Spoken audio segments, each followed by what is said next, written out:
Hola chicas, buenas tardes. Continuando con el capítulo Verdadera Libertad, el tema que vamos a ver en esta semana se llama Libre de la Ley. La lectura que vamos a realizar se encuentra en el libro de Gálatas y la vamos a realizar en dos partes. La primera va a ser del capítulo 2 del versículo 17 al versículo 21 y la segunda será en el capítulo 3 del versículo 23 al 25. Y si buscando ser justificados en Cristo, también nosotros somos hallados pecadores, ¿es por eso Cristo ministro de pecado? En ninguna manera, porque si las cosas que destruí, las mismas vuelvo a edificar, transgresor me hago, porque yo por la ley soy muerto para la ley, a fin de vivir para Dios. Con Cristo estoy juntamente crucificado, y ya no vivo yo, mas vive Cristo en mí. Y lo que ahora vivo en la carne, lo vivo en la fe del Hijo de Dios, el cual me amó y se entregó a sí mismo por mí. No desecho la gracia de Dios, pues si por la ley fuese la justicia, entonces por demás murió Cristo. Ahora vamos a leer el capítulo 3 del versículo 23 al 25.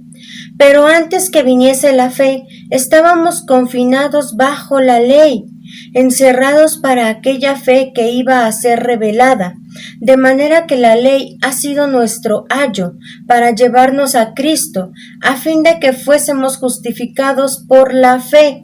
Pero venida la fe, ya no estábamos bajo ayo. Bien, chicos, una ley es una regla o norma establecida por una autoridad superior para regular, de acuerdo con la justicia, algún aspecto de las relaciones sociales. Esta es una constitución política de aquí, de los Estados Unidos mexicanos.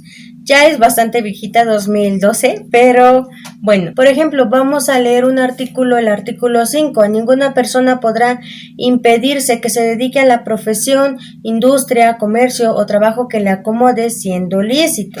Otro, por ejemplo, el artículo 7. Es inviolable la libertad de escribir y publicar escritos sobre cualquier materia. Y bueno, así vamos a poder encontrar muchas leyes que son reglas o normas establecidas para regir nuestra propia vida dentro de aquí de la Ciudad de México. Pero aquí dice libres de la ley, no está hablando de aquí de las de México. Pero entonces esto me va a dar pie a mi primer subtema, que dice libres ¿de qué ley? Bien, la ley judía estaba establecida en la Torá, tiene 613 preceptos o mandamientos, los cuales 248 son positivos y 365 son prohibitivos. ¿Qué quiere decir que sean positivos? Quiere decir que son órdenes que se hacen para que hagas algo. Por ejemplo, honrarás a tu padre y a tu madre, en la Pascua se comerán panes sin levadura, etcétera, etcétera, etcétera. Daban órdenes, eran cosas por hacer. Y los prohibitivos eran, por ejemplo, los no robarás, no matarás, no adulterarás, no. Todos esos que decían que no, era porque no se debía de hacer algo. Y dentro de esos 613 mandamientos o preceptos estaban tres categorías de la ley ceremonial, la ley cívica y la ley moral. La ley ceremonial, dice aquí, se relaciona específicamente con la adoración judía. Su propósito primario fue señalar al futuro, a nuestro Señor Jesucristo. Por lo tanto, estas leyes ya no eran necesarias después de la muerte de Jesús y de su resurrección. Son todas aquellas leyes que mandó Moisés al pueblo específicamente para la tribu de Leví, que eran los sacerdotes que se encargaban de hacer expiación por el pecado del pueblo. La otra es la ley cívica, que este tipo de ley daba orientaciones relacionadas con el diario vivir de Israel, o sea, hace lo que se podía y lo que no se podía hacer. Por ejemplo, dice que cuando prestabas una cosa, pues no te metieras a la casa de la persona, sino que la persona a la cual le prestaste, pues tenía que salir de su casa y darte las cosas. Y bueno, así varios ejemplos. Otra categoría era la ley moral. Este género de leyes vienen a ser el mandato directo de Dios. Por ejemplo, los 10 mandamientos. Entonces, de estas tres categorías, pues se surgen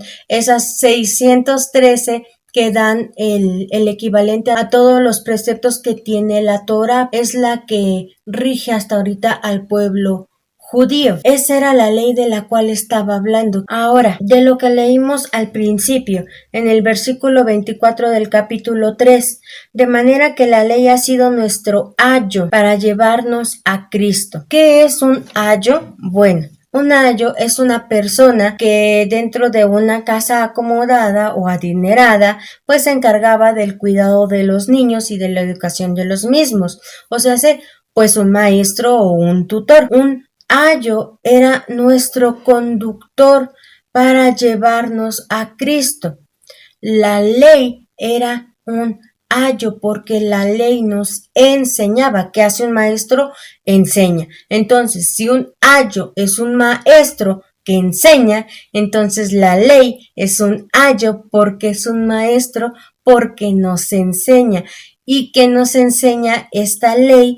Nos enseña la voluntad de Dios y nos enseña lo que es el pecado. Vamos ahora a leer Romanos capítulo 3 versículo 20.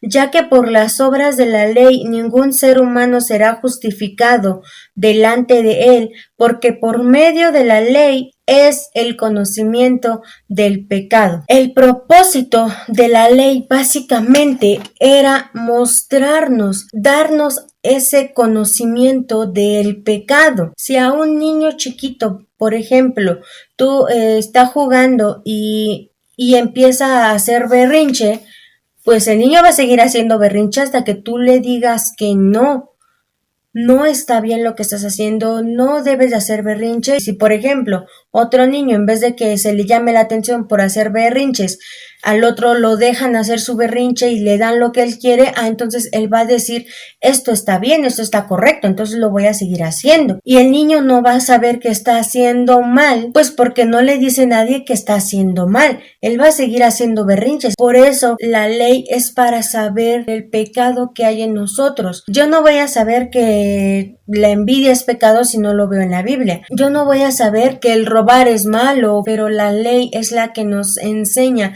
nos muestra que es pecado. Vamos ahora a Romanos 3:31 que dice, luego por la fe, ¿invalidamos la ley?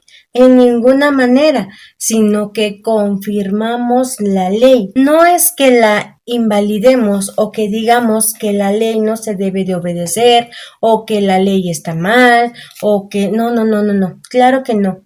No invalidaron la ley, sino que la confirman. A ver, si por ejemplo hay un estudiante de medicina que tiene a sus maestros que le enseñan, los doctores, especialistas que les dan las clases, etcétera, etcétera. Este estudiante, pues obviamente sale de la escuela, se gradúa, va a un hospital y ejerce todo lo que ha aprendido. ¿De quién? De sus maestros. ¿De quién? De sus ayos. Si, por ejemplo, este doctor llega a irrumpir eso que le enseñaron o llega a hacer prácticas ilícitas o mala praxis creo que se llama, él no está ejerciendo lo que los maestros le enseñaron y esto puede ser causa inclusive hasta que le quiten la licencia de doctor. Ahora vamos a nuestra persona. Si nosotros desobedecemos la ley, desobedecemos ese ayo, ese maestro, nos va a costar entonces caer en pecado y ese pecado nos va a llevar a consecuencias. ¿Cuáles son las consecuencias? Pues nos lleva a morir. La paga del pecado es la muerte. Pero ojo a esto, no por guardar la ley, no por hacerla al pie de la letra o no, por ejemplo, hacer los 613 mandamientos de la Torá, vamos a ser salvos. No. Entonces, esto me va a dar pie a mi segundo subtema, que es la salvación es por fe, no por obras. El guardar la ley no nos va a salvar. El guardar los 10 mandamientos no nos va a salvar. El que seamos buenas personas no nos va a salvar. Oye, Laura, yo no he robado. Yo no he cometido homicidio. Yo me porto muy bien. Yo obedezco a mis padres. Yo llevo buenas calificaciones en la escuela. Obedezco en todo. Le ayudo a las personas mayores. Soy una buena persona. Por eso entonces voy a ser salvo. Déjame decirte que no. Hacer la ley y guardar la ley no te va a hacer salvo. Lo único que te va a hacer salvo es la fe, no por obras, no por lo bueno que hagas. Inclusive déjame te digo algo. Tú dices, es que yo no he matado, yo no he robado. Espérame tantito. Fíjate lo que dice Mateo capítulo 5 del versículo 21 al 22. Oíste que fue dicho a los antiguos, no matarás, y cualquiera que matare será culpable de juicio. Claro, obviamente, ¿no? Pues no debemos de matar, porque si no vamos a ser condenados a juicio. Pero, dice el Señor, yo os digo que cualquiera que se enoje contra su hermano será culpable de juicio, y cualquiera que diga necio a su hermano será culpable ante el concilio, y cualquiera que le diga fatuo quedará expuesto al infierno de fuegos. Inclusive decirle necio, tonto a tu hermano ya está siendo condenado o condenada por haber matado a tu hermano. Prácticamente tú estás siendo culpable de homicidio. ¿Y cuántas veces nosotros no hemos matado a nuestros hermanos diciéndoles tonto, menso, necio? Muchas veces los hemos matado. Sin en cambio, por esos pequeños detalles, casi nunca pedimos perdón o casi nunca vamos al Señor y, ay, Señor, perdóname porque pues le dije tonto a mi hermano. No, ninguno se ha arrodillado a decirle, Señor, ¿qué crees? Yo le dije a mi hermano tonto o le dije necio. Perdóname porque lo he matado, perdóname por ese homicidio que acabo de hacer hacia mi hermano. La palabra así lo está diciendo, así lo está dictaminando. Entonces, los 10 mandamientos son casi imposibles de guardarlos. Ahora, vamos a regresarnos a Gálatas en el capítulo 2, en el versículo 21, que ya lo leímos.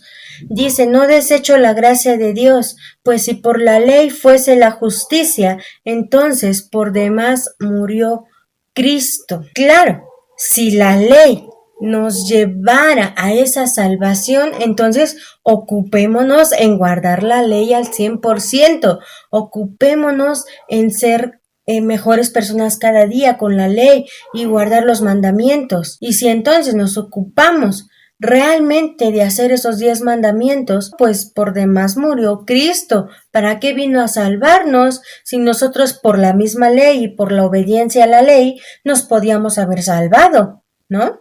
Eso es lo que dicen. Pero no.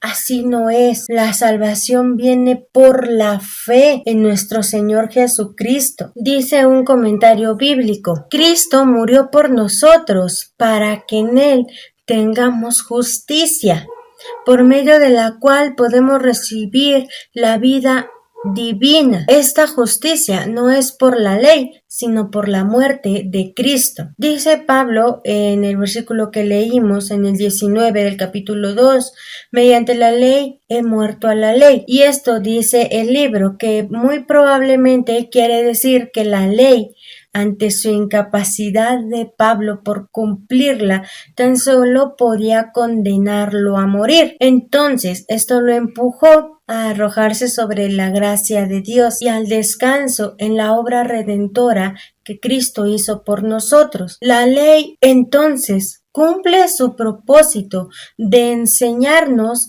nuestro propio pecado. Como les dije, yo no voy a saber que soy envidiosa si no lo leo en la Biblia. No sé si les haya pasado en algún punto cuando ustedes están leyendo la Biblia, y yo me he visto muy confrontada muchas veces en estas partes, que me pongo a leer la Biblia y el Espíritu Santo me empieza a redarguir de pecado y me doy cuenta que yo hago cosas que no debo de hacer, y yo me pongo a pensar, digo, Señor, perdón porque no me había dado cuenta que soy orgullosa o que soy mala persona o que me falta amor o que no he hecho lo que tú me has mandado a hacer. Solamente leyendo la Biblia me doy cuenta de mi pecado. A mí me han hecho abrir los ojos en muchas ocasiones y verme que yo estoy siendo retratada. Es como si abriera la Biblia y tuviera un espejo aquí enfrente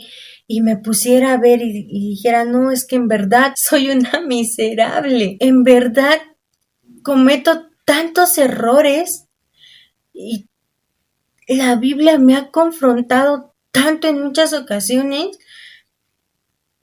que inclusive no he terminado de leer un versículo cuando ya estoy arrodillada diciéndole, Señor, es que en verdad perdóname por esto y por esto y por esto. Y entonces la misma ley nos enseña nuestro pecado y nos muestra la necesidad tan grande que tenemos de un Salvador. A nosotros nos deja desesperados por nuestros pecados y nos enseña a buscar la salvación en Cristo. Eso es el propósito de la ley. No podemos nosotros cumplir la ley al 100%. Por eso la ley no nos va a salvar. Y gloria a Dios que la ley no nos va a salvar, porque si no, imagínense cómo estaríamos. Nadie entraría al reino de Dios porque sus obras fueron trapos de inmundicia. Y es por eso que viene a nosotros el Señor Jesucristo, que viene a morir por nuestros pecados. Y gloria a Dios porque su Hijo vino a morir por nosotros. En el video pasado se los dije, somos justificados por la obra que hizo el Señor Jesucristo. Lo único que debemos hacer es tener fe en el Señor Jesucristo. Creerle a Él, creer lo que vino a hacer por nosotros, aceptar ese sacrificio en nuestra vida y solamente así vamos a poder ser libres de la ley, vamos a poder estar en una relación real con Él. El Señor Jesucristo nos libró de pagar esa deuda que teníamos con Dios, con la justicia de Dios. Pagó esa deuda por nosotros y nosotros obviamente deberíamos estar agradecidos de que Dios nos ha salvado y Dios nos ha perdonado y nos ha dado vida eterna junto con Él. Debemos estar eternamente agradecidos. Deberíamos de entregar una vida completa a Él, de gratitud a lo que Él ha hecho en nuestra vida. Chicos, quiero terminar con una alabanza, se las voy a leer. Y dice, porque tú eres bueno, porque para siempre tu misericordia es. Cada mañana al despertar, sé que en ti puedo confiar. Me sostienes por tu gran fidelidad, porque tú eres bueno, porque tu justicia eterna es, y en ella yo me deleitaré. En tu verdad caminaré, por tu senda de justicia, guíame. Muchas gracias por ver este video, chicos. Cuídense mucho. Nos vemos la próxima semana. Dios los bendiga.